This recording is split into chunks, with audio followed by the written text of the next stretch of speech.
35% unemployment either means civilizational collapse or a jobs guarantee. There's not really a middle ground, right? I mean, societies with 35% unemployment don't create vaccines, right? They create piles of fucking rubble.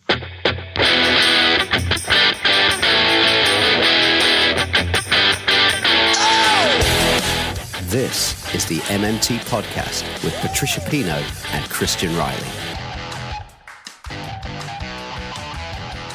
Hi, I'm Christian Riley and welcome to the Modern Monetary Theory Podcast.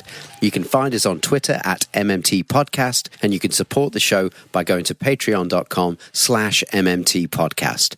For as little as $1 a month, you can get early access to all our episodes and patron-only episodes. A big thank you to all our supporters so far. At the beginning there, you heard our guest this week, acclaimed writer and activist Cory Doctorow, and we're going to be talking to him in a moment about the crossroads we're at as a species, his new novel, which is set in a post-Green New Deal future, and a presentation he was due to give on artificial intelligence to the World Economic Forum. At the time of recording, the presentation is postponed, but it's juicy and it's great to get to hear about it here in the meantime.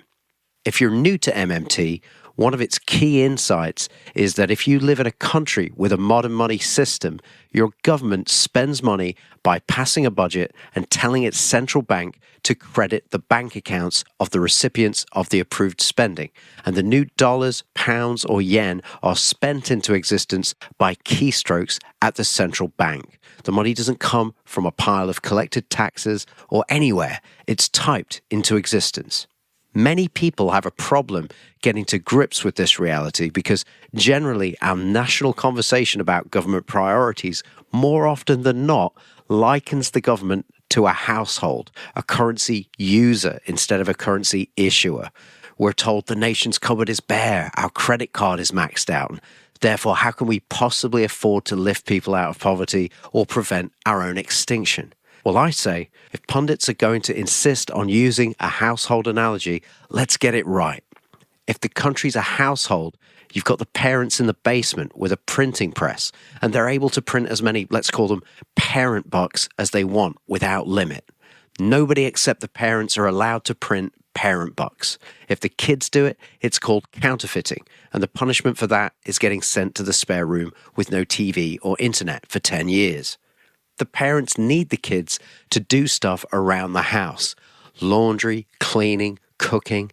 They offer to pay the kids in parent bucks, but the kids say no because they can't see any point in working for worthless pieces of paper.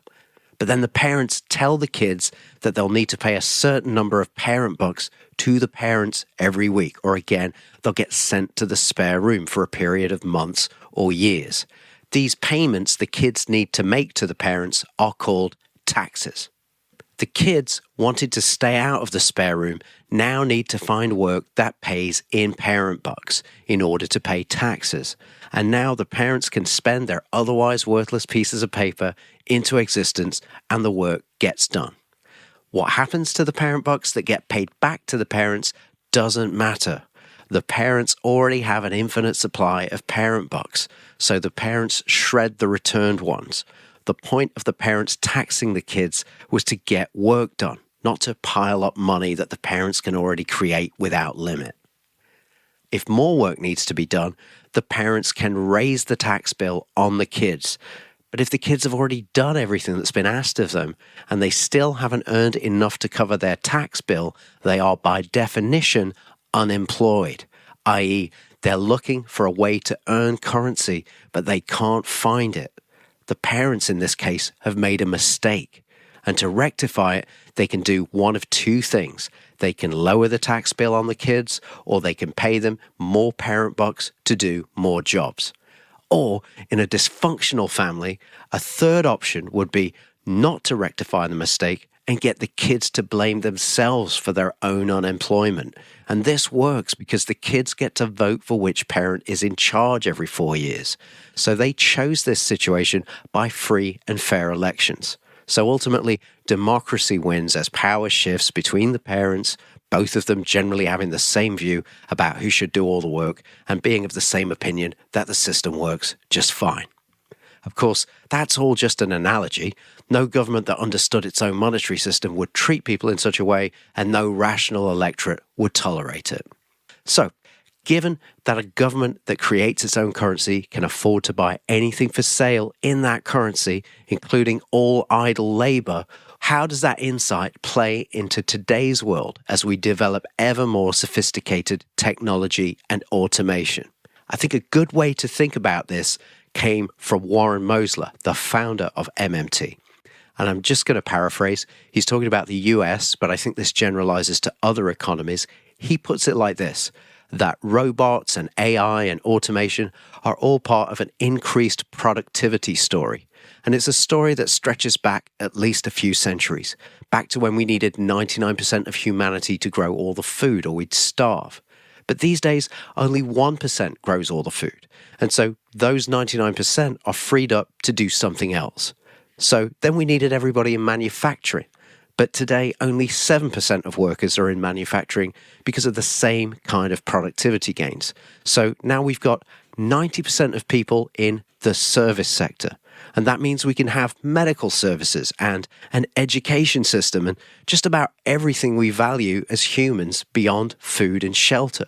So when people panic that the robots are coming, it's the robots that have got us from 99% farmers to 1% farmers, from 90% in manufacturing to 7% in manufacturing. And if we can bring that down even lower, that's actually a good thing because it frees us up to do other things. But the problem is that at the moment, we're turning what should be that good thing into a bad thing because of a misunderstanding of how our money system works and what it's designed for.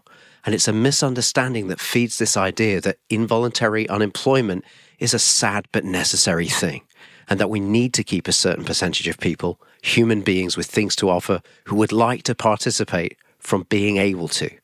And as Warren Mosler and Professor Bill Mitchell have said in the past, the losses in real terms from keeping people involuntarily unemployed over a time frame of just a few years are bigger than all the losses from all the world wars combined.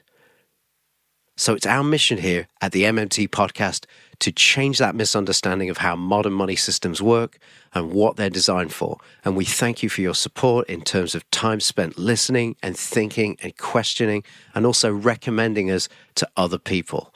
If you are able to support us financially, it starts at $1 a month. That's 82 British pence at the time of recording. It makes the show better. It puts food on the table. And you can do that by going to patreon.com/MMT podcast. There's a link in the show notes, along with a link to where you can find the prologue to Cory's new novel and links to where you can find out more about the rest of his incredible and inspiring body of work. So thanks again for listening. Let's dive in. Welcome one and all to the MMT podcast. I'm here with the wonderful Patricia Pino. Hi, Patricia. Hello. How are you? I'm good, thanks. How are you? Coping with the lockdown still? Yeah, just about. Just with a bit of cabin fever. I don't know about you.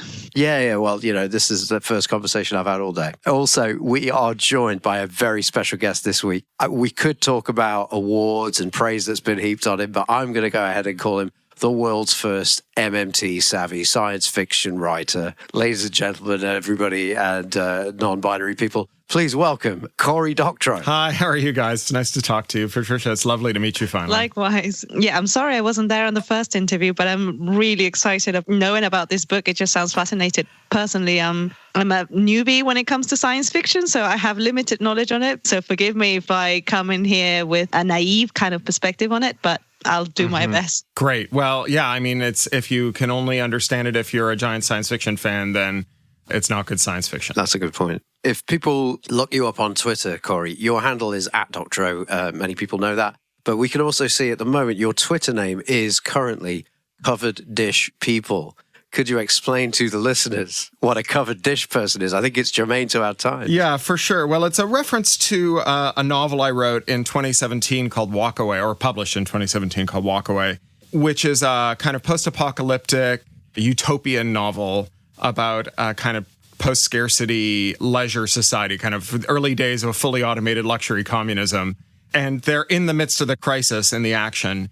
And one of the protagonists has this kind of Socratic dialogue with another character about disasters and about the idea that some people in disasters believe that when disaster strikes, their neighbor is coming over with a shotgun.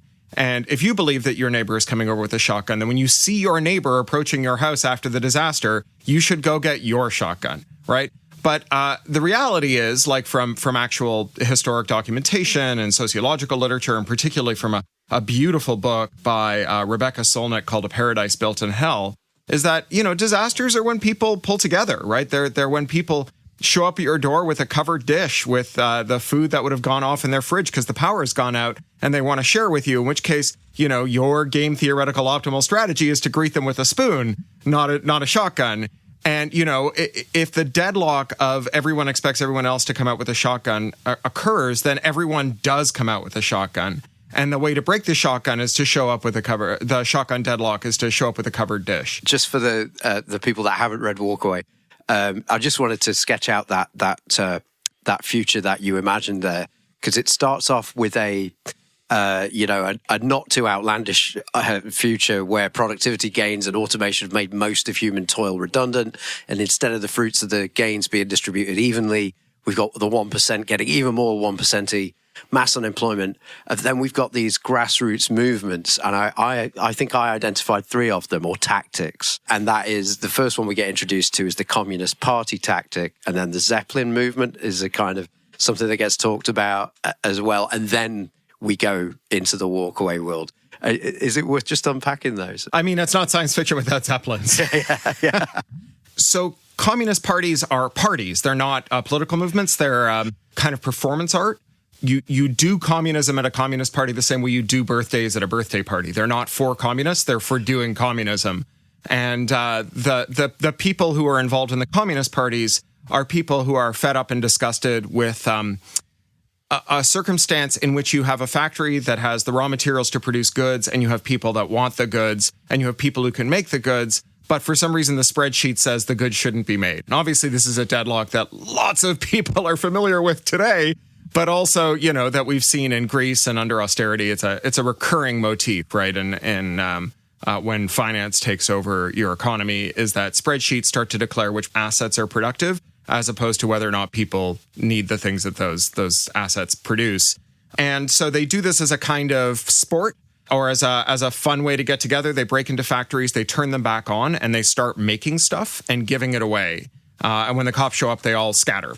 And so in the Communist Party, the story opens with is in just outside of Toronto, where I grew up, where Muji had set up a factory to automatically produce high-quality flat-pack furniture, but their tax credits expired, and another Canadian province has bid for the rights to have the Muji factory relocate and has offered them such a sweetheart deal on their taxes that they just shuttered the factory and walked away from it and taken a write-off on the, remaining depreciation. So you have this factory that can produce things. You have the things that it needs to produce. All you have is this kind of weird tax fiction that means that it's no longer a viable asset, that it's been depreciated to zero. And so they just break in and start doing it. The next tactic you identified, you talked about, Zeppelin. So the Zeppelin movement is actually, it's a hangover from an investment bubble, and it was really based on the dot-com bubble. So if you recall, the dot-com bubble was basically a means of turning the pension funds of hardworking people into free training for humanities graduates to learn Perl, Python, and HTML. At which point no one could sell pet food over the internet, and all of that money went up in smoke. But there was still this huge polity of web slinging, non-technical by temperament people who'd acquired these skills and also these networks. And there was a kind of 5-year golden era after the dot-com bubble burst, on the way up to the finance crisis, where you had all this financial money sloshing back into the tech sector, and you had a second bubble where people just made stuff because it was awesome. And so the Zeppelin bubble is similar to this, right? You have these pump and dump, pie in the sky investment hype men who convince people to put their money into fleets of luxury Zeppelins, which of course don't go anywhere because it's a silly idea as a business, but it leaves behind, first of all, a ton of partially or fully built Zeppelins, and also a ton of people who know how to make Zeppelins, right? And what they realize is that they can use networks to figure out what to do when the Zeppelin gets to wherever the wind blows it. that Zeppelins are a great mode of transport if you don't care where you're going. And since with the right social tools, you can find something great to do with people who'll be great to hang out with wherever the wind blows, you can just get in a Zeppelin and go places. So it's carbon neutral air travel. And the Zeppelins end up playing a role in the final stage here, which is walkaways, which is that, the climate crises that unfold in the early history of the novel and then through the novel leave behind lots of blighted brownfield sites that are both uninhabitable as a matter of sort of financial calculus, right, where they've been depreciated to zero, but also incredibly hard to inhabit. And they use these fully automated production modes to do things like send drones over the ruins, catalog all the components that are there, and programmatically determine what new luxury buildings you could make from them. And then turn the process of turning garbage into luxury hotels, luxury resorts, into a series of semi-skilled steps. So it's kind of a rebuttal to the Marxian idea of de-skilling as an evil. De-skilling in this case produces plenty by highly automating the steps. And so they build these luxury resorts on blighted land that anyone can come and use and that effectively maintain themselves. And if anyone ever shows up and says, I'm a rich person who still believes in private property and you're squatting on my blighted land and that's my garbage, because there's effectively an unlimited supply of blighted land and garbage, they just go somewhere else and do it again. They walk away. And this is a kind of stable demimonde, a permanent Burning Man on the periphery of straight society that rich people and their bootlickers can go to like find cool fashion and music to steal and commodify. But it destabilizes when some of the scientists who work in the research institutions back in the default world finally solve the hard problems of technological immortality. And rather than being complicit in turning rich people into infinitely prolonged immortal men like gods, they steal the fire, they take it to the walkaway land, and they promise to give everyone immortality. And at this point, the super rich realize that they're going to have to spend literally the rest of time with us. And they get very stroppy and start hitting the research sites with Hellfire missiles. And that's when the action really gets going. So you mentioned that in your book, there is very high inequality. Maybe was that inspired by, Milton Friedman talked about an elite of producers versus the rest of the population when they talk about, automation. And is that somehow related or not? Sort of. It's more in line with stuff that I kind of inchoately intuited, but that I later read in much crisper definition when I read Cory Robbins' book, The Reactionary Mind, which is that the thing that binds up all right-wing projects from the French Revolution and the reaction on is not who they think should rule, but that they think we are naturally born to have some of us rule and the rest of us be ruled, right? It's all, it's Platonic. It's the Republic, right? And so, this is the thing that binds together dominionists who think that men should rule families, and white nationalists and white supremacists who believe that white people should rule black people, and misogynists who think that men should rule women, and imperialists who think that America should rule the world, and financialists who think bosses should rule their workers. They all agree that the world is at its worst when the people who aren't destined to rule have been illegitimately placed into a position of authority, right? Like this is the critique.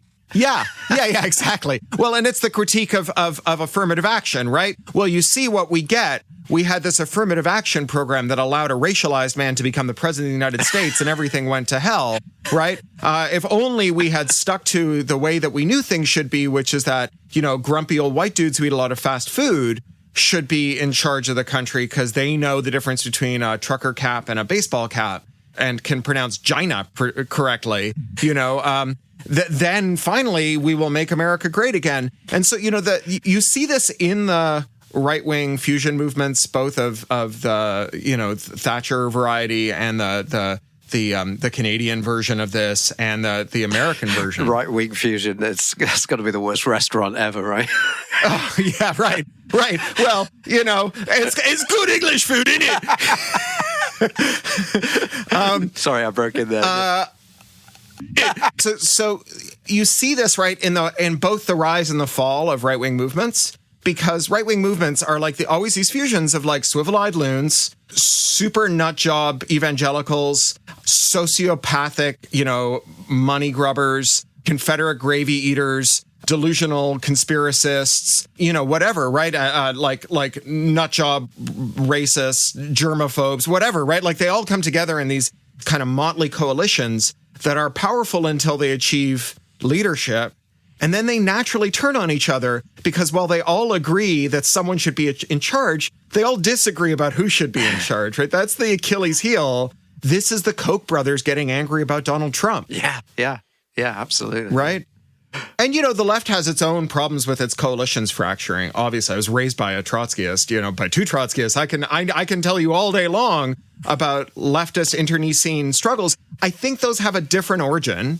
Right. I don't think they're like less significant, but I think they have a different origin. It always feels that, what you've just said made a lot of sense, especially we have the Eton crowd here who take turns to rule the country. Yeah, the posh boys. Yeah, exactly. And they need a certain accent and, a certain upbringing. The other thing is that, at least in recent times, from what I've observed, politics seem to be really just a fight between two sections of the elite fighting over, as you say, who should rule, as opposed to the very notion that anybody should. Mm-hmm. The left almost feels inconsequential within all that. Well, there's certainly a strain of liberal thought, if not leftist thought, that you could thumbnail as the problem with the world is that it's run by 150 white dudes. The solution is to make half of them women and people of color. That's Sheryl Sandberg feminism. Yeah, no, absolutely. But this is my confusion as well. I think it causes a lot of people confusion because liberals think of themselves as left wing. And I guess some aspects of what they say may resonate with the left. But overall, I think they share those kind of beliefs in power structures with the right. So that I would put them firmly or center right, maybe. Well, so I've heard two really good definitions of what it means to be right wing. The first comes from a fellow lefty writer, a guy named Stephen Bruce, who identifies as a Trotskyist. He's a fantasy writer. He writes like high fantasy, Trotskyist high fantasy. And you can tell the difference between Trotskyist high fantasy and, say, Tolkien, because he gets the right ratio of lords to vassals. There's just so many vassals in Steve Bruce novels. And they're all like fully realized characters who have things going on in their lives. They're quite magic. And he says that the way to identify someone on the right is you say, what's more important, human rights or property rights? And if they say property rights are a human right, they're on the right. And then the other one is Cory Robbins' belief, right, that some people are destined to rule. It's coterminal with eugenics, right? This idea that the reason that some people are in charge is because they were born to be that way. This is why you hear Trump talk about his good blood all the time. And you hear it in the Etonian crowd, too. Obviously, there's a strong eugenic element to both the class system and colonialism. And that conversation about property rights versus human rights is one of the early conversations in Walkaway between etc. Right. And I quoted Steve there, yeah. And, this is getting into MMT, right? Because if you view property rights as one way to allocate resources to produce optimal outcomes for human thriving, then alternate property arrangements or variations in property arrangements are a completely reasonable thing to contemplate. If, however, they have the force of morality, then any kind of rearrangement of the property regime is always going to be a problem. What I find really interesting about right-wing thought is that at its most intellectually rigorous, it makes a very utilitarian argument, right? We need to tolerate inequality because inequality is like the temporary blip on the way to shared prosperity. But then when you say, all right, well, inequality is not giving us shared prosperity, let's level things out with redistributive or predistributive policies, they say, wait a second, that's immoral. Property is a human right. And, it kind of the mask slips, right? As soon as you start saying, well, the utility function isn't being fulfilled, let's visit another way of achieving the utility function. Suddenly the utility function is secondary to the moral right to have property. That's a great way to lay that out. That's brilliant. Before we move on from Walkaway, I could recommend it if anybody's listening to this and they haven't read it, get the audio book because there's a conversation in there between two characters talking about in Star Trek, they still have war, but they're post-scarcity. They've got these machines that can rearrange matter. They've got transporters. What is there to fight about in that one? They have to invent unobtainium or something like that to create scarcity to make war happen. But the kicker is it's all being read by Will Wheaton. Yeah. I know there's various people reading at various points, but I'm sure you've kind of made it like, let's get Will to read that bit about Star Trek. Will appears as a character in my novel Homeland, and he narrates the audiobook of that as well. And there's a sequence in Homeland in which 1,000 digits of pi are presented. And he tried to read 1,000 digits of pi and ran out of patience. And the director said, we can cap it at 100. Nobody needs to hear you read 1,000 digits of pi. You'll be fine.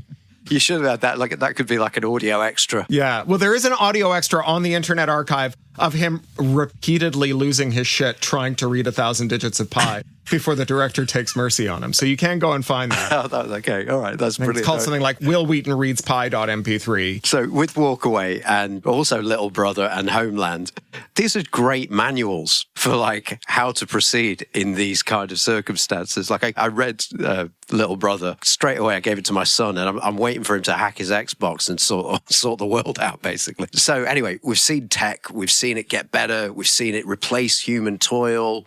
That's not the problem. You know, we're not at the walkaway future yet. You know, the problem is, how can we avoid that walkaway future right now? Mm-hmm. And you know, you've identified that, look, post-scarcity, as close as we get to it, does not mean post-work. Yeah. It doesn't necessarily equate to, but do you want to say something more about that? Yeah.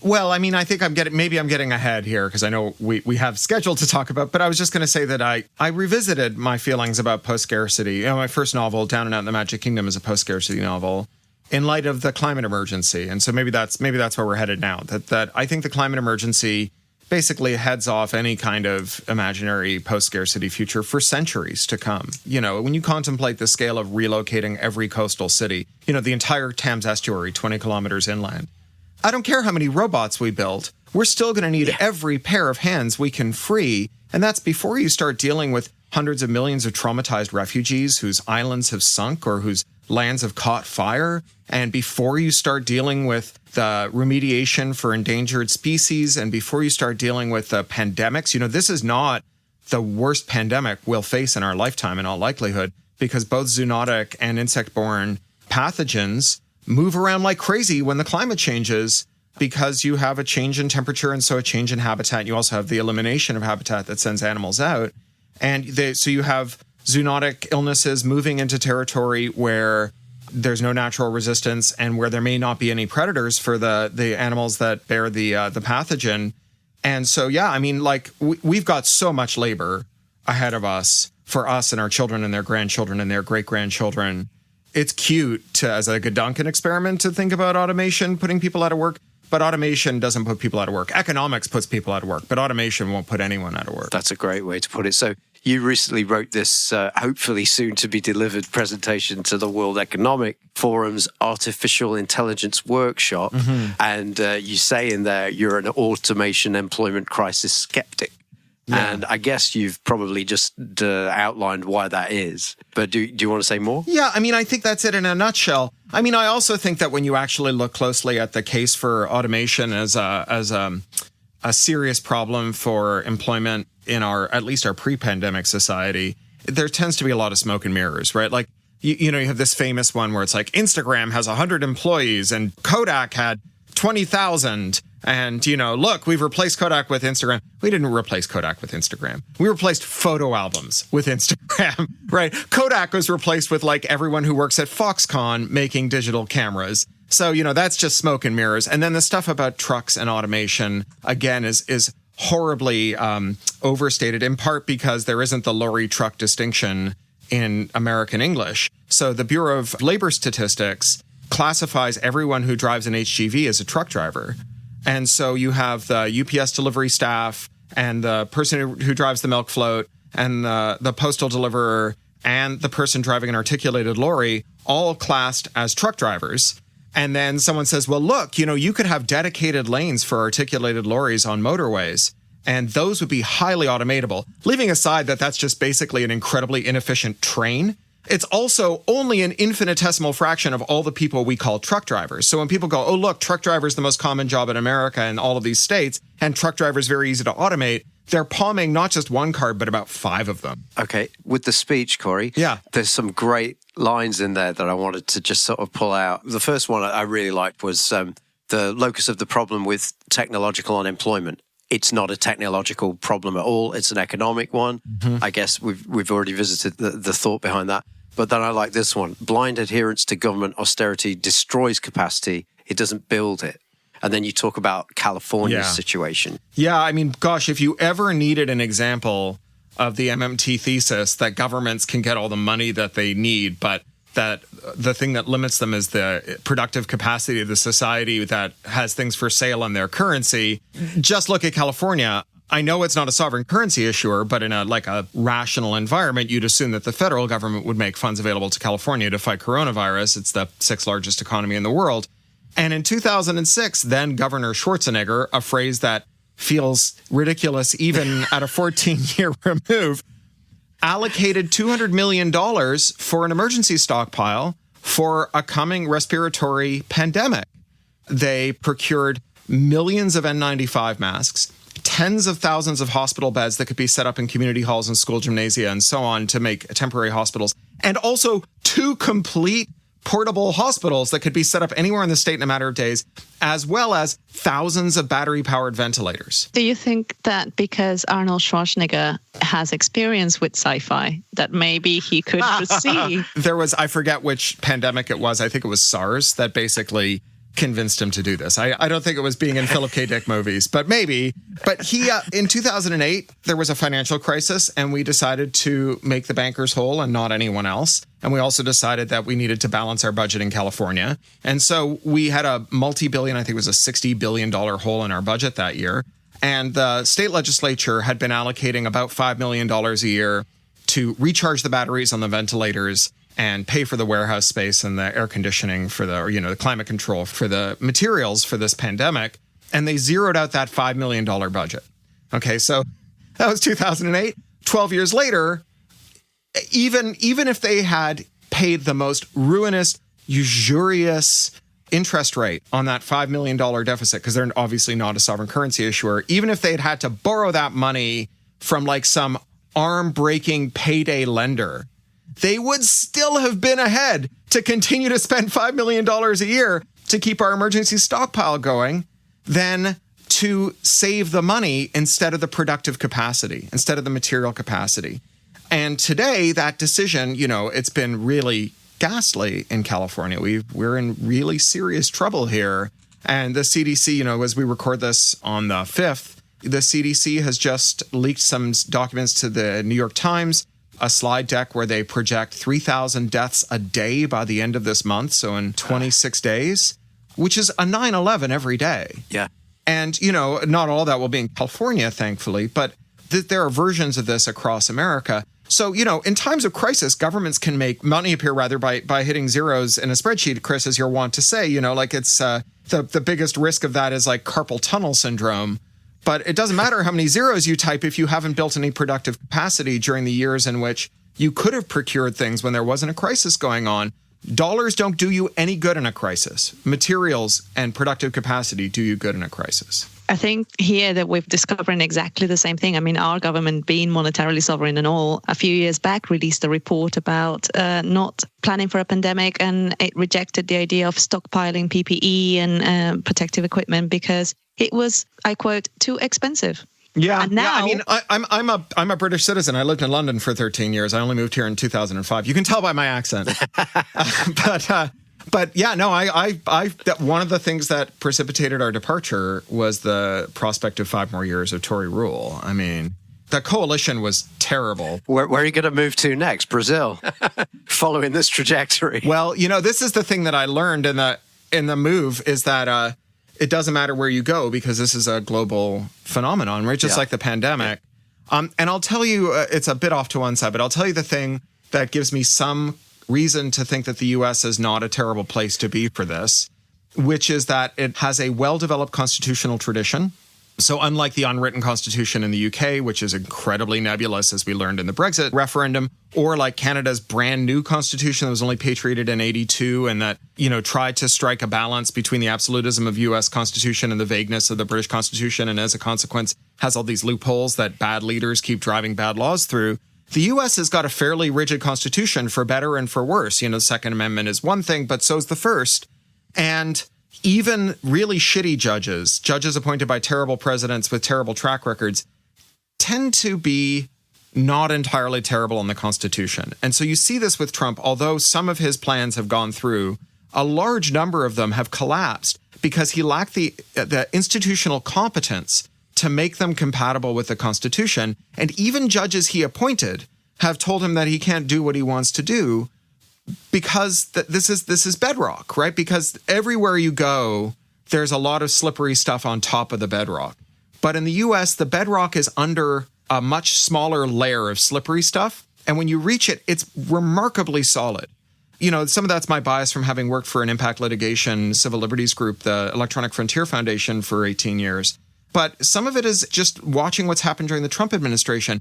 I'm not a legalist as my only tactic or proceduralist as my only tactic. But I have seen how a good constitutional tradition is a force multiplier in political struggles that benefits people who are weak at the expense of people who are strong and powerful. Yeah, it's a tool and it's there, so you may as well use it, right? Yeah. And use it to the fullest extent you can. You mentioned Brazil. The military might, in fact, take out Bolsonaro at this rate because Bolsonaro is overstepping the constitutional boundaries, and he's doing so in a way that's pissing off the generals. And so, they've got shills in the street chanting, "Get rid of the meddling Supreme Court." And elements of the military are not all happy about that. Yeah. It depends on whether they dislike the left even more. Well, I mean, you may get a kind of Mubarak to Sisi transition. Maybe they'll put fucking Sergio Moro in there. Someone who's, he's the Mitt Romney of corrupt, shitty dictators, right? It makes you wonder who's actually in charge, doesn't it? I mean, whose consent you actually need to be president or prime minister. That's a great metaphor. So here's another line I wanted to pull out of your speech, which is when the crisis is over, 30% of the world will either be unemployed or working for governments.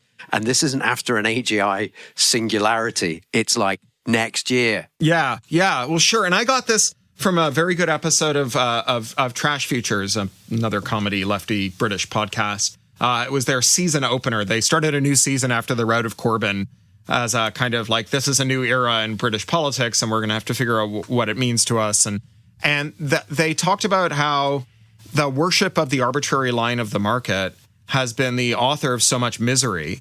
And, so much of the polity have been told that the only way that they can hope for more is if the line goes up high enough that there's some spillover that touches them, and otherwise there is no hope for anything good. And although when the line goes up, they only see the tiny marginal benefit from it, and most of it is hoarded by the people whose job it is to make the line go up. If the line goes down, all of the pain is inflicted on them.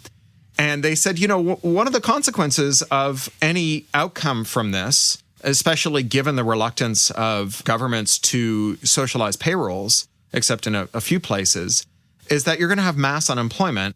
And then there's one of two things that happens. Either you have mass unemployment and you don't do anything about it, in which case your society is horribly destabilized. And when the second wave of the pandemic comes along or the climate crisis comes along, you won't have any capacity to deal with it. And you'll be in a spiral of decreasing capacity. Or 25 to 35% of the population will be working for a government scheme, at which point, their fortunes are completely decoupled from the movements of the arbitrary line of the market. And what that also does is it turns the finance sector back into what it was before the 80s, which is, it's what the not very bright second son of an upper middle class family goes to do in order to have a 9-to-5 job that pays very well and is very genteel and lets them golf on the weekend, where you allocate capital to a not crucial segment of the world. But most of the important stuff is going on outside of what the finance sector does. Make banking boring again. Yeah, exactly. Right. Yeah. Back to the Mary Poppins days. Let's go fly a kite. Right. Yeah. And then you end that speech with a great take on something that Keynes once joked about. It seems like rational policy now. Can you say what it is? Well, everyone knows Keynes had this, not an idea. He had this Gedanken experiment where he said, if you had a frozen economy, you could pay half of the unemployed people to dig holes and the other half to fill them in. And what we did instead was we spent 150 years subsidizing our ancestors to dig coal and oil and gas out of the ground. And now we're going to have to pay our descendants for 300 years to get it all back into the ground. Now, it's funny. Do you know about the tunnels under Liverpool? Yeah, I think we talked about that last time, I think. You did. The Crimean era. Yeah, I mean, that's we did actually at one point pay people to dig holes for exactly the reason Keynes identified, right? That horribly destabilizing to have all these shell-shocked, heavily armed Tommies with no jobs hanging around like a bad smell, just getting more and more angry, right? This is where we got the New Deal, right? The bonus army marched on Washington because they'd never gotten their pensions. World War I soldiers in the U.S. never got their pensions. They occupied D.C., and they kicked out Hoover. So that was the power block that kind of cemented the New Deal in the U.S. You know, having legions of unemployed people is tremendously destabilizing. So this kind of connects to it. So a lot of people see this post-toil world approaching, or they did, you know, putting climate crisis to one side, which we shouldn't, but obviously they see automation working and stuff.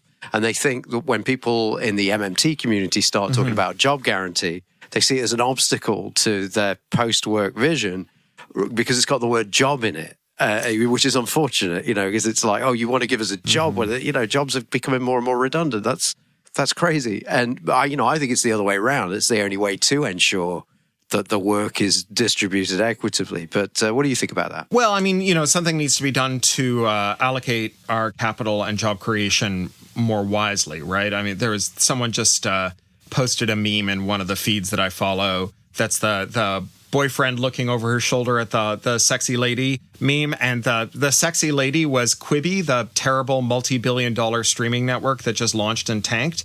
And the girlfriend who was really, really angry was Flint. And the boy was the market, right? I mean, it's pretty clear that we're not allocating efficiently, right? That the jobs created by the market economy are not what we need for human thriving. And again, I do think that we will have more leisure, but I think that leisure may come from refactoring of what we think of as the base load. So I'm very fascinated with the way that networks can reduce the transaction costs of cooperation. Like the kind of Coasian idea that the reason we build institutions is to reduce transaction costs so more people can work on the same project without having to have endless meetings and, you know, trying to get stuff done. You can imagine a version of that is kind of climate complete, that treats renewables that cannot be banked as effectively free. And so, you know, one of the things that's before we started recording, we were talking a little about the book I'm working on now. One of the things that's in this book are strings of factories that build the prefab materials to relocate coastal cities that only switch on when there is a surplus of renewable energy, right? When the sun is shining, the wind is blowing, or the tides are pulling. And the rest of the time, they shut off, and all the people who work there are just given a holiday. Right. And then another factory somewhere else, because the wind's blowing somewhere, starts building the materials. Right. So this idea that you have this something that looks a lot more like a very high tech version of the agricultural lifestyle where you make hay when the sun shines. But instead of that being the source of privation, it's a source of enormous leisure. Right. And like the thing that is the barrier to having leisure, you know, there's that old terrible Soviet experiment where they gave everyone a different weekend. And, you know, husbands and wives had different weekends and stuff. The thing that made that terrible was the coordination cost of finding people to enjoy leisure at short notice with was so high. Not only could you not plan with other people because your schedules didn't intersect, but you also couldn't make spontaneous plans. There was no improvisational capacity in a world of very limited communications and ICT and so on. And in this world, it's like the Zeppelins, right? When the Jubilee is declared, right? When it's suddenly the power is too expensive to run your plant, it's like what we're going through now, except without the isolation. Instead, what they would say is there's a pandemic of not enough sun.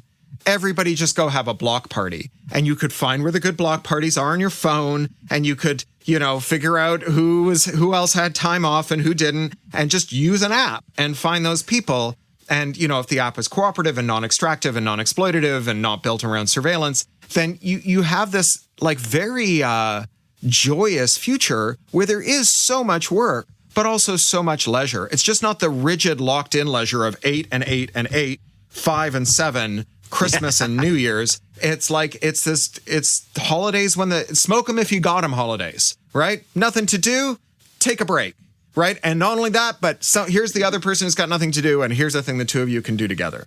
And it's difficult as well because, Zoom app, it helps. But, you know, in the long term, it's something that can really provide you or replace that kind of human interaction. And it's difficult to know exactly how to address that, you know, assuming that this pandemic carries on for quite a few more months. Well, and what technology tends to do is it tends to reveal the irreducible elements of whatever it is it's automating. So, when all we had as a means of providing a dramatic presentation was a stage play, everything had to go on the stage.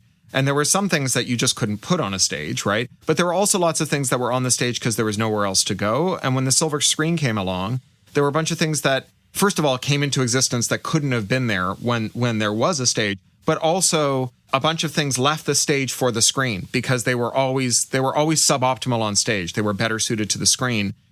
The stage remained, right? And what remained on the stage were the things that really had to be on the stage, right? That weren't uncomfortably shoehorned onto a stage. And I think that with Zoom, there are a lot of utility contacts that we have where video conference is a really good substitute. It's in fact superior. Routine medical checkups for minor whatever. Our cat's ear has this recurring problem. And, we're probably going to have a VTC with the vet and just show them the ear on a webcam and see what the vet thinks and whether or not she needs to come in. As compared to sticking the cat in the cat box and driving over to the vets and sitting in the waiting room, that's vastly superior, right?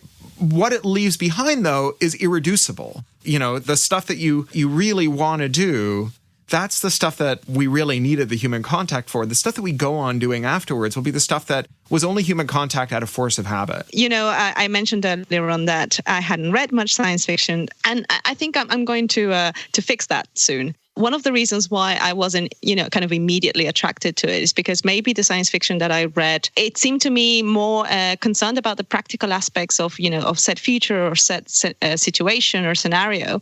And it didn't focus so much on the kind of internal emotional struggles of people being exposed to the situations that they were in. And since we were talking until recently about the emotional aspects of locking down and that human contact and which, by the way, do not affect everybody the same. Some people can cope with it much better than others, and some people are really bad at it. But I'm just wondering, how does your book deal with that? What does the lack of work do to a person emotionally? Have you looked into that? Well, so in Walk Away, the lack of work is it's a really big element of the plot.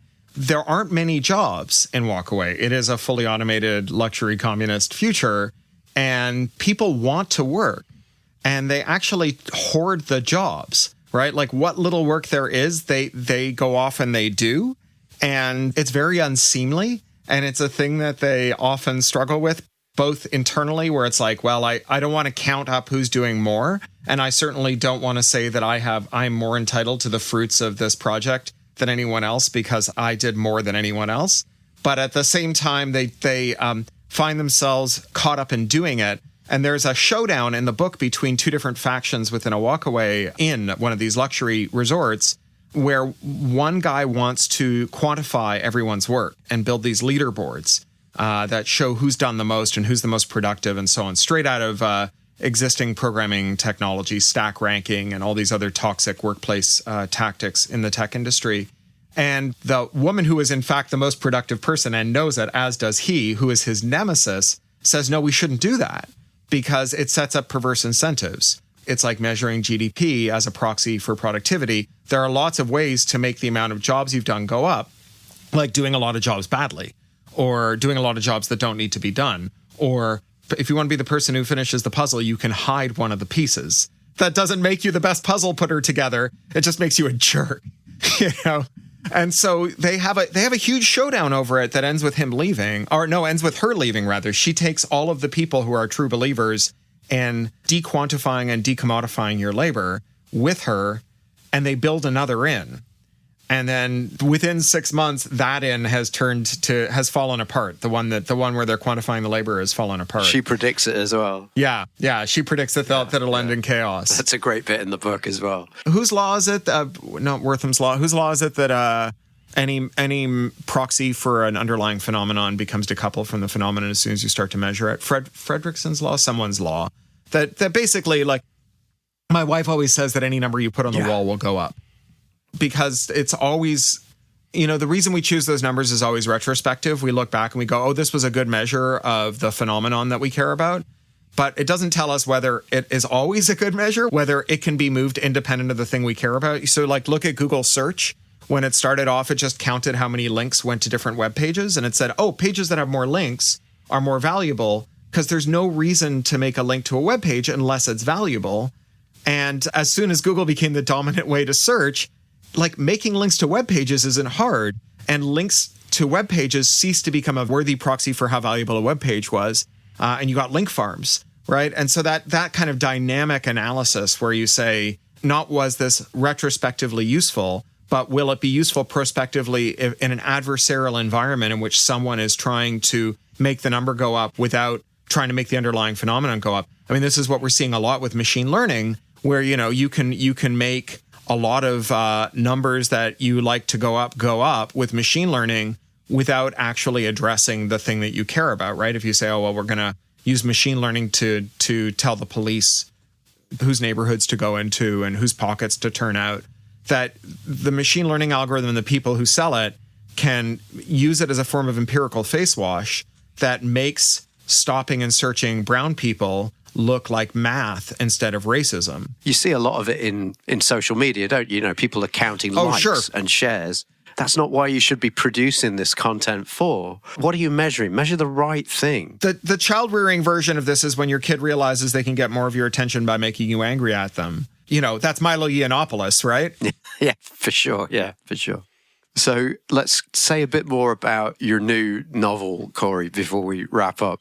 It's huge. The first chapter is out there on Patreon. Do you want to talk about the Decameron project? Have I said that right? Sure, yeah. I'm involved with Decameron only as a participant. I'm not one of the organizers.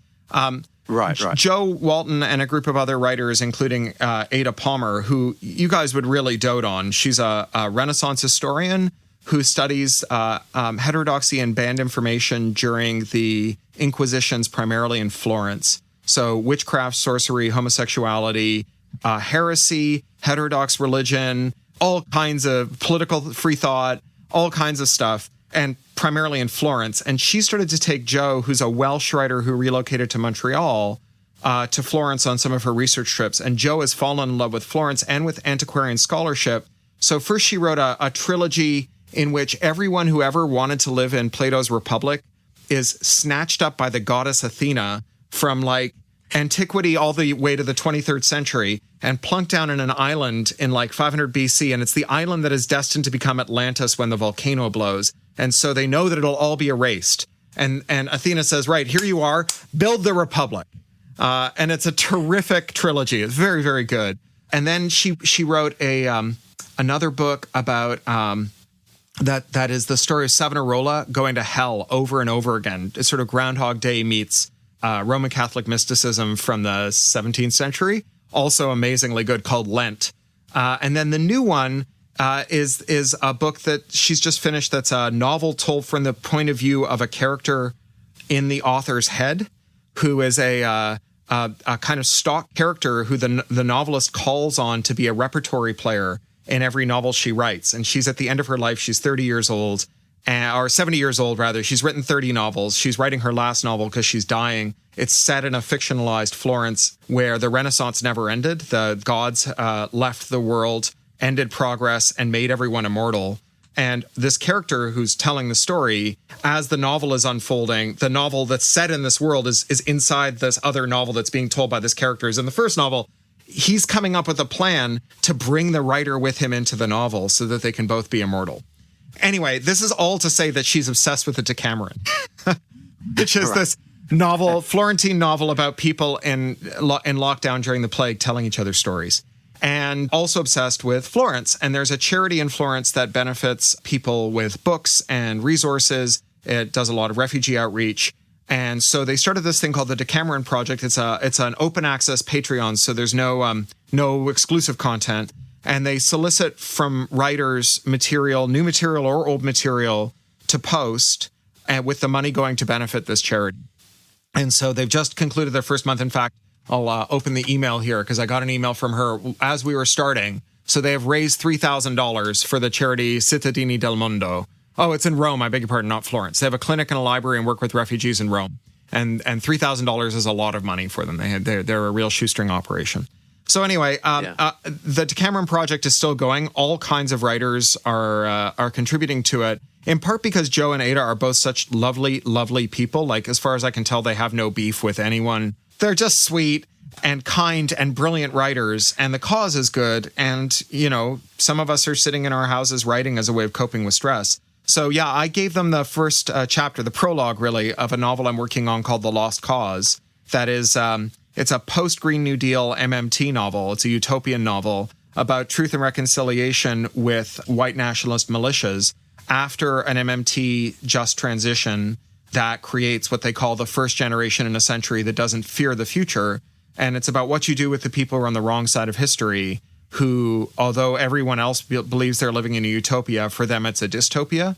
And, you know, the fact that they won't all just dig a hole and crawl in it and pull the dirt in on top of themselves, you know, this has been such a lesson of the last decade, right? I mean, look what's happening in Brazil, right? You had all these people in Brazil who were like, you know, oh, we all love Lula, we all love Gil, we all, you know, we're so glad that we're having these progressive reforms. And meanwhile, there was this seething undercurrent of just vicious, reactionary, authoritarian, you know, whatever, just like all these people in America who are showing up, the Klux Klan, you know, showing up with their guns and their no masks. First time the Klan has ever not worn a mask. Aren't they the same people who are pro-life? This is what kind of confuses me a little bit. And they're also the same people who are like, oh, you're worried about getting shot in a school. Suck it up, you know, you snowflake. And it's like, you're worried about having to wear a mask in an Arby's, and you think that that's like you know, you think school lockdown drills are less of an incursion in your liberty than having to wear a mask at a takeaway.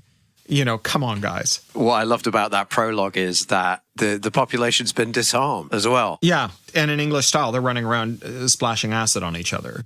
We used to live near Shoreditch Park, and the last time we were in London, we went and visited one of my daughter's school friends, and there had been an acid attack on their doorstep.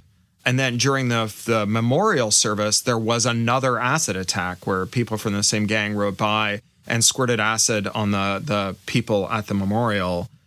So, yeah, I mean, I'm a great believer in gun control, but I'm also willing to believe that lunatic white nationalist militias will not hesitate to avail themselves of other field expedient weapons. You know, we had a man who built his own gun to kill an MP, sadly, during the Brexit referendum.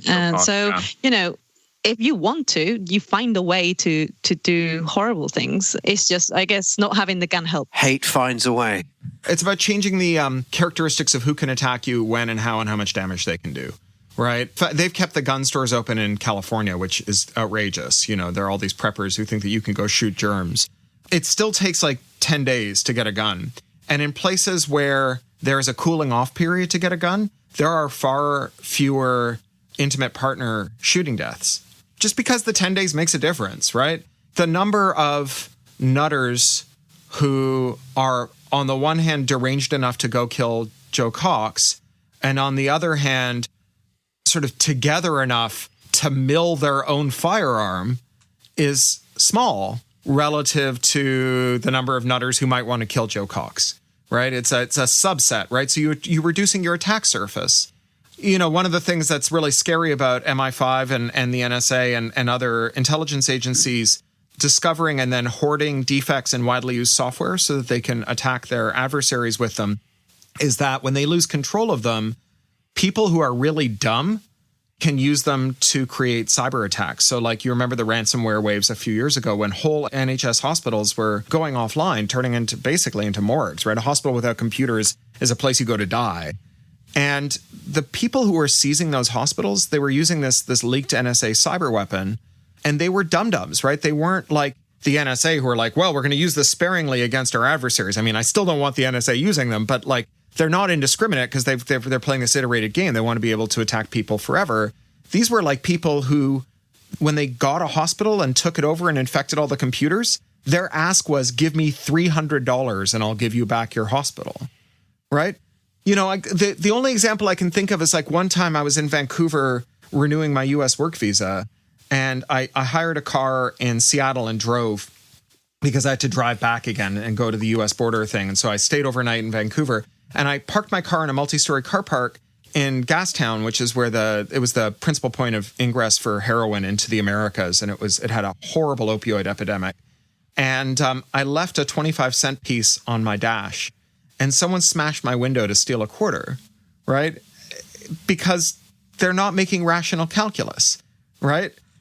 Like, it's very hard to defend yourself against a berserker. It's very hard to defend yourself against people who are acting impulsively, because deterrence doesn't work against impulsive actors.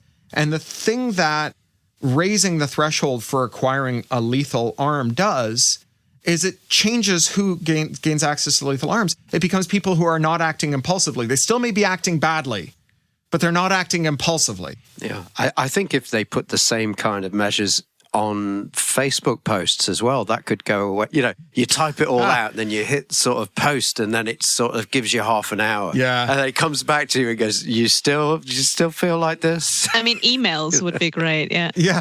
The first Usenet clients, back when Usenet was the only way you could converse with people online, the first time you used it, before it let you send a message, it would say, this message is about to be irretrievably replicated on computers all over the world where potentially millions of people will read it. Do you want to look at it again before you hit send? That's great. And then Randall Munroe had this idea that YouTube actually briefly implemented. Unfortunately, it didn't work, where YouTube would read your comment aloud to you before it would let you post it. Oh, that's a great... That is great. Ha, ha, ha, you are dumb, lol. Yeah. Also, instead of saying this is going to be copied onto computers all around the world, replace that with, you're about to put this into a massive decontextualizing machine. Forever. Which is really bad at conveying tone or emotion. Yeah, and nuance. Yeah. We were talking about this at work, actually, and a colleague of mine told me, don't put exclamation marks on anything, because I immediately assumed that you are angry or shouting at me. I guess I never, my personal discipline is I never used emoticons, and now I don't use emoji. I rely on emojis. Well, how do you? It's a discipline. It's like in fiction, we have this injunction to never use dialogue attribution except for said and asked, and maybe shouted, but not like he queried or he, and especially not to add adjectives like he asked timorously or he queried timorously or something. She murmured helplessly. And instead you try and make the words the character is saying convey the nuance, and it imposes a rigor. It's hard to do. And, I think it's not that you can't use those things well. It's that it's easy to lean on them and write weak dialogue and then shore it up with attribution verbs. It's the show not tell, basically, isn't it? Yeah, exactly. And there's nothing, you've read my work, right? I'm a big fan of exposition.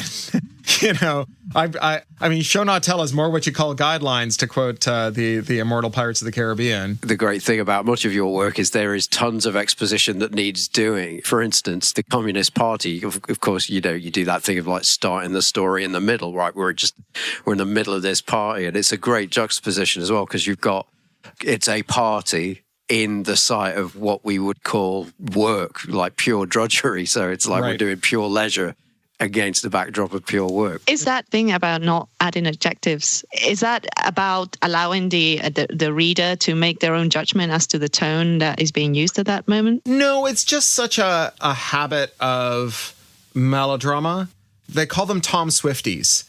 It's like the Tom Swift pulp kids books of the 40s and 50s. And, the example everyone gives is, I'm coming, he ejaculated loudly.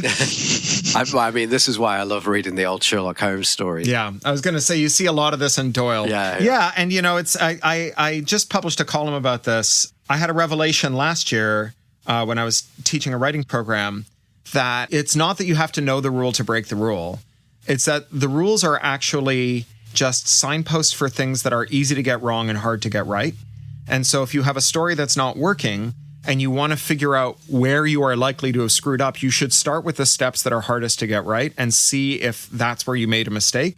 And if you can't figure out how to get that step right, you should try doing something easier there.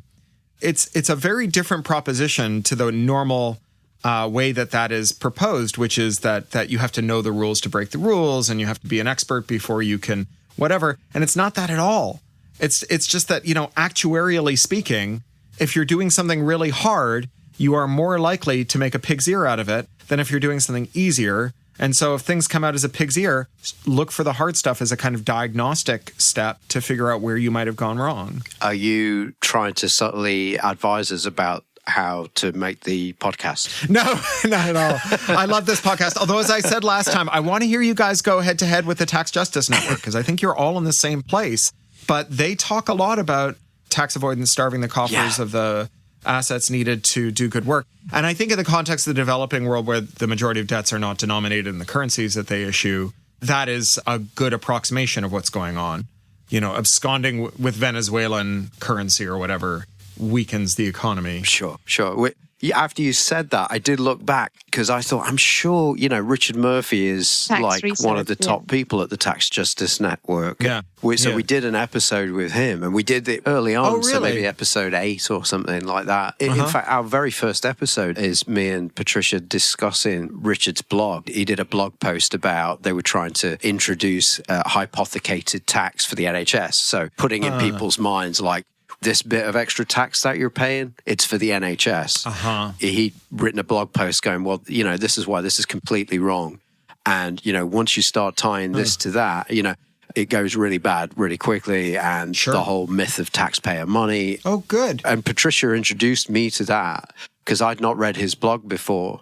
And I thought, right, well, we've got to, you know, as soon as we can talk to this guy because he's British and he's talking MMT. Yeah. So we did have a talk with him. It'd be well worth bringing him on again. Yeah. I think that his work is so overlapping of yours, and they've got a very good moral position to take. I mean, the way I think about it, and Patricia, you probably got a comment as well, but you do have trouble with people on the left and the centre left when you frame it like taxes don't fund spending, because they were like, I enjoy the feeling of knowing that we're pooling our resources.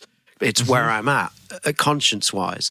And they have a hard time letting go. And I'm thinking, I think the way we need to tell the story for those people is, look, somebody has to have their spending power limited by taxes because we need taxes to drive the currency and we need taxes to fight inflation and for the real reasons that we need taxes. Well, and to limit the political power of the wealthy. But that's the third one where I'm like, it's not working. We are not limiting. It's not getting there. I think only confiscation is going to work for that. That's just me. You know, we're going to get to talk to Randall Wray pretty soon. And I know that he's had something to say about that topic as well. I just think we're limiting the spending power of some very, very wealthy people. But that amount of money that's really controlling politics, I don't think we're getting to it with taxes. But that's just me. You know, what do you think, Patricia? Personally, I think there should be some kind of wealth tax, excessive wealth tax. And we should prevent people from earning beyond a certain amount, or just make it, you know, so high that it's not worthwhile even trying it. But I'm open-minded about it, and I'll listen to whatever Randy has to say for sure. Obviously. I also think that reducing market concentration through better antitrust enforcement. Yeah. Highly concentrated sectors find it easier to solve the collective action problem of agreeing on a common lobbying position. Very diverse sectors have more defectors. And so they're, you know, that you're more likely to see regulation carried on when there's lots and lots of actors in a sector. Yeah. With regards to the Tax Justice Network, I'm not sure if they've been in as well. They incorporate the land tax ideas, this notion that, you know, you should be, basically you should deter the concentration of land in the hands of very few people by doing that. You know, I guess that's kind of a means of taxing capital versus taxing income. They're two different concepts, right? And I think right now the problem with inequality is mostly caused by the accumulation of capital as opposed to the high incomes per se. Yeah, and Piketty deals with that very well. I think in England, you know, there's a specific land practice that should resonate with a lot of people, which is the freeholder leaseholder thing. It's so outrageous. I mean, I must have been there for 8 years before I finally realized that I wasn't misunderstanding what people were saying when they talked about it, that this is actually how it worked. I was like, I must have that wrong because that's stupid. We have a Duke of Westminster whom half of London pays rent to. I know. Well, and who also owns all of his property in a trust that he transferred to his son for free with no taxes. This is what I'm saying. That kind of stuff is not getting broken down by taxes. No, you're right. That's what I'm saying about so my point is, if we're talking to people who are still attached to the idea of, like, you know, taxes provide justice, then we should say, okay, but let's concentrate on what taxes really do, which is, you know, they drive the currency. So there's no way you can't have money without taxes. And then number two, they limit the spending power of the entire private sector so that we don't have inflation. So that given, whose spending power should be limited the most, whose spending power should be limited the least. I think that's an easier conversation to have. But I still think there's a nexus with political power because there was a time in which taxes limited political power. Yeah. When taxes were reduced, you saw capital accumulation, which then made taxes less effective. Like, I think that if you break up capital accumulation but don't put taxes on wealth, you will still see the concentration of political power into a few people's hands. Sure. No, I think taxes should hurt those things. That is definitely. I think people like Richard Murphy would be really good at unfolding all that for us. He did write a paper that Randy Ray actually gave him some very positive props for, which was called "It's Time for Modern Tax Theory" (MTT). Right. Wow. So if you search that on his blog, you'll find it. But yeah, I'd love to talk to him personally about it. And so back to The Lost Cause in this book I'm working on, one of the subplots of this book, part of this book was actually inspired, I think, by the last time you and I spoke. Wow. When we talked about the jobs guarantee and the problems of the jobs guarantee, which I still think you're a little hand wavy about, which is that devolving the jobs guarantee to local politics and then saying, and that means that we'll get good and meaningful jobs because local governments are more responsive to their people. I mean, maybe it's because I lived in Hackney, where, our counselors were running in uncontested seats, and they were being chosen by 12 people at a nomination meeting. So they had 7 votes that carried them into their seat and were completely useless. And the city made policy, or the borough made policy that was completely at odds with anything resembling, good policy in every direction. And so in my post-Green New Deal novel, The City of Burbank, where I live, all of the GND jobs have been snaffled up by the local MAGA club. They use it to fund basically like people who sit around and play cards and drink beer and talk about how the Green New Deal is bullshit and the jobs guarantee should be abolished. Great. And when that gets voted out, right, when finally people get pissed off enough about this that they get rid of it, they find a secondary source of funding in what's called the flotilla. And the flotilla is a bunch of aircraft carriers and super yachts that are nominally tied up to the highest peak in Grand Caymans, which is all that's left, and who've declared themselves sovereign, and who periodically will spin off some ships and anchor in coastal waters off the shore of California and send speedboats out to pick people up to come on board and learn about the glories of the free market. And who are fomenting a California exit movement, a Cal exit movement, far right elements to get California out of the Green New Deal. They're walkaways. They're the opposite of walkaways. yeah. They're walkaways in retreat. And I don't know what we do about truth and reconciliation. Like we are at this moment. Maybe to tie this all in a bow here, right? We are at this moment now where we are at a crossroads. Rebecca Solnit, she says in medical terms, a crisis is the crossroads where you either get better or you die, right? Doctors say he's at the crisis, and either they recover or they die. And we're at this crossroads. We will undergo transformative change, and it's going to make a lot of people unhappy, whichever direction it goes in. There's that old meme that goes around that says, like, we're going to take care of your grandparents, we're going to take care of your kids, we're going to give you free health care, we're going to make sure that your roads are smooth as a baby's arse, we're going to give you, we're going to save you from roasting in your own juices because of climate change, and you're going to hate it, right? And there will be people who will hate this outcome, and no one has figured out what to do with those people, right? They still people who are pissed off at the French over 1066, right? There are urinals in the Highlands. I'm not making this up. There are urinals and restaurants in the Highlands that have pictures of the lords who are on the wrong side of enclosure, right? Centuries ago, so that you can still piss on them. My family are secular Jews, but I've been to enough Purim festivals where every time the name of King Antiochus, who is a 5,000-year-old despot, is mentioned, you swing a noisemaker to drown out his name. I mean, people nurse long grudges. And what we do to figure out how to manage that truth and reconciliation, it's going to be I don't know. I mean, it's going to be it's going to really make a difference because there will be, it's not like we'll enter a period of stability. We're going to, at best, we'll enter a period of barely managed catastrophic instability, which is the best we can hope for. I love what you call it, truth and reconciliation. It's almost like we're stuck in an island / planet with a bunch of people we really dislike, and they in turn dislike us, and we can either fight each other for eternity, or we can find a way to work together, or find some sort of common ground and balance. I don't know what that looks like, but no, I mean, nobody does, right? We thought Germany had figured it out, and then AfD rose up, right? They had a Truth and Reconciliation Commission in South Africa, didn't they, as well? And yeah. It's far from solved. At least it was recognized that needs to happen. And I guess you're right. Nobody's thought about,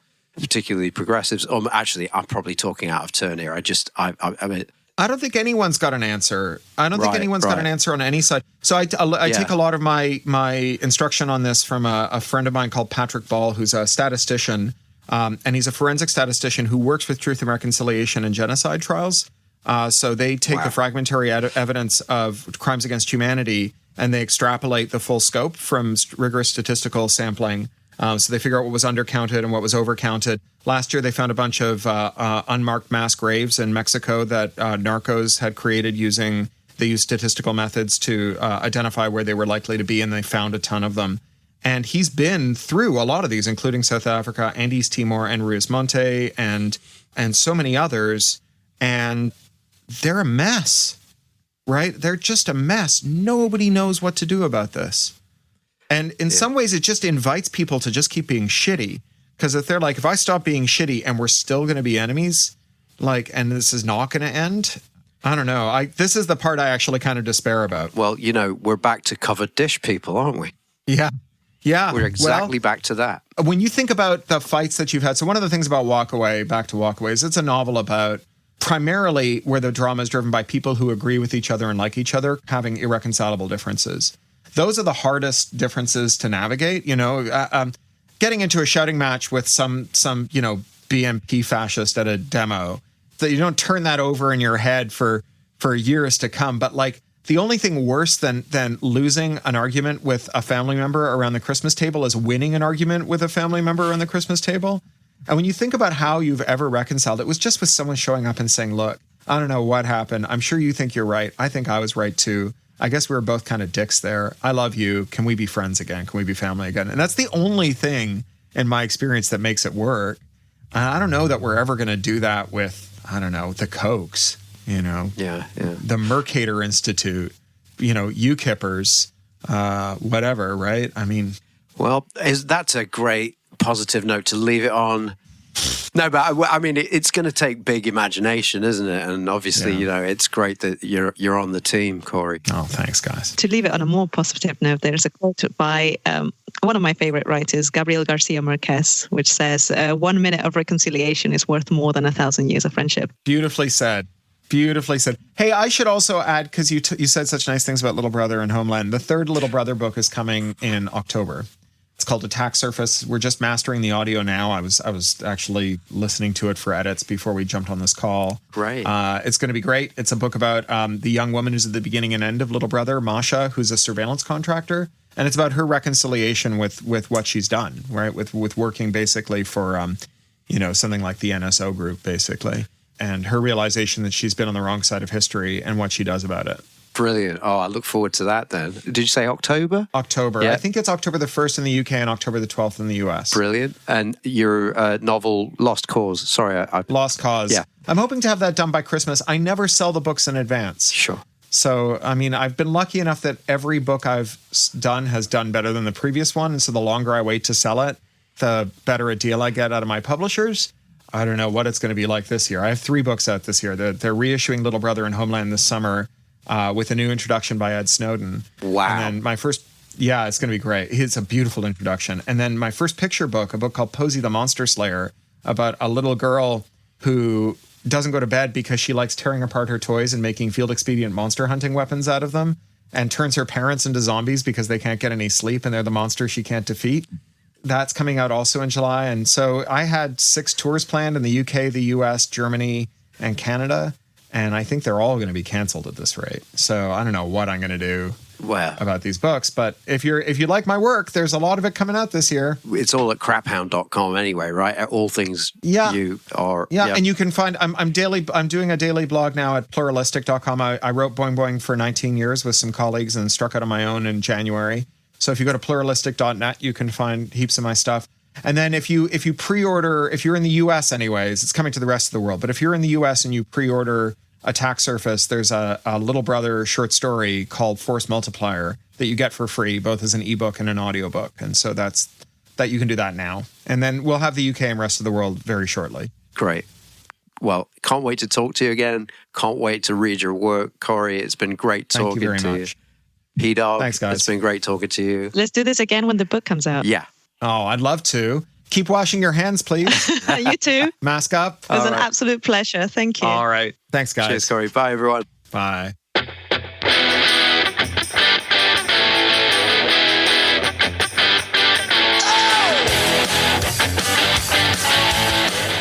That was the MMT podcast with Patricia Pino and Christian Riley. Don't forget, you can support the show through Patreon starting at $1 a month and get early access to all our episodes and patron-only episodes. You can do that by going to patreon.com/MMT podcast. You can also find me on Twitter at MMT podcast, and you can find Patricia on Twitter at Patricia N. Pino. And you can email us at mmtpodcast@outlook.com. Editing and post-production was by Damien Caldwell. Thanks for listening.